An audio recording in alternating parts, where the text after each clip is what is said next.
ရှိပါတယ်ဟိုတချို့စီးနေဆိုကျွန်တော်စိန်ခေါ်ပြီးရတယ်ရှိတာပေါ့နော်ဒီဟိုရှားလို့ဘာလို့စီးနေလဲရှိတယ်အဲ့ဒါဆိုသူတို့ဘလို့တိုက်ရင်လွတ်သွားမှာအဲ့ဒါရေကျွန်တော်ဒီဘူးလေးကြည့်ရိုက်ရတဲ့နေ့တွေလည်းရှိပါတယ်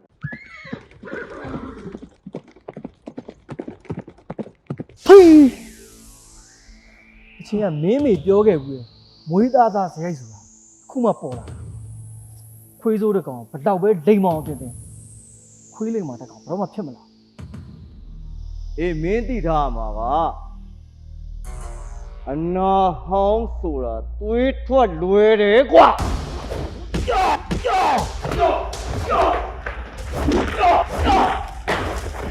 မောင်ချမ်းသာတင်လာလားဒါလေးနဲ့တခင်သမီးပဲလေ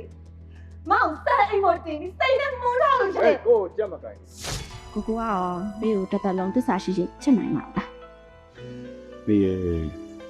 ဘေးပေါ်မှာထာဝရမေတ္တာတရားနဲ့သစ္စာထားပြီးတစ်လုံးချစ်သွားပါမယ်လို့ကိုခရီးပေးပါ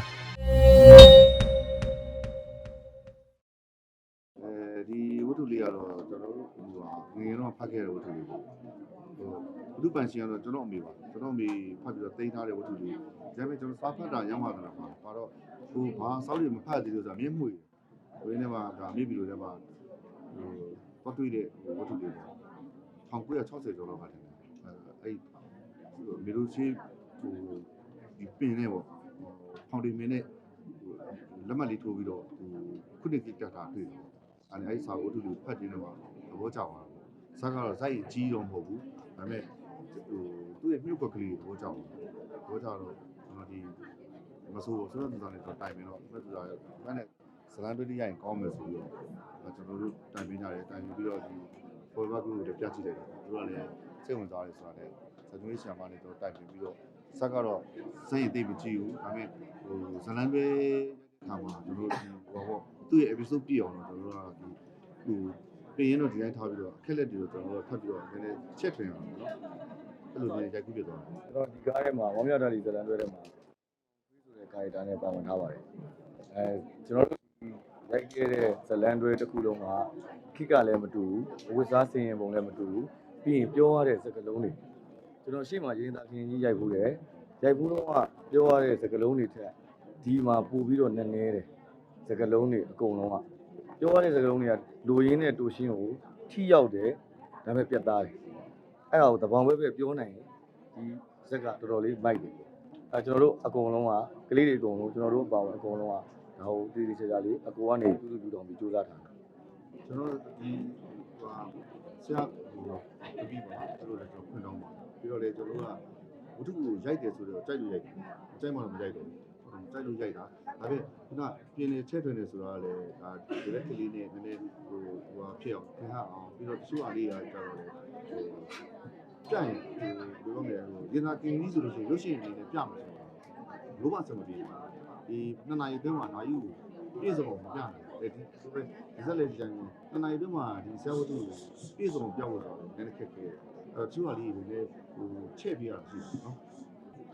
ဒီဇလန်ကောင်းမှာပါဝင်ခွင့်ရတာကဒီအကူကနေကျွန်တော်ကိုပါဝင်ခွင့်ပေးလို့ပါဝင်ခွင့်ရတယ်ပြီးရင်အဲ့ထဲမှာခုနဒီပေးတဲ့ဒန်လော့တွေစကလုံးတွေအကုန်လုံးကိုကျွန်တော်တို့ကစူးစမ်းကြည့်ပေးမယ်နားလည်ဖို့အတွက်လိုအပ်သေးတယ်အဲ့နားလည်အောင်လဲရှင်းပြပေးမှကျွန်တော်တို့ပြောရတဲ့စကလုံးကလက်မှုရာဒီမျက်လုံးတွေအဲ့ဒါတွေကအဲ့စကလုံးကိုနားမလည်နေလုံးလို့ကိုမရဘူးလုံးလိုက်ရင်လည်းပါစက်ပြောပဲဖြစ်မှာအဲ့ဒါကိုအကူကစင်းပေါ်ရောက်မခံဘူးဒီစကွင်းပေါ်ရောက်မခံဘူးအဲ့မှာလည်းအပြက်တစ်ခါလေးလုပ်ပြီးတယ်အဲ့အတွက်အကူကသာအဓိကပဲ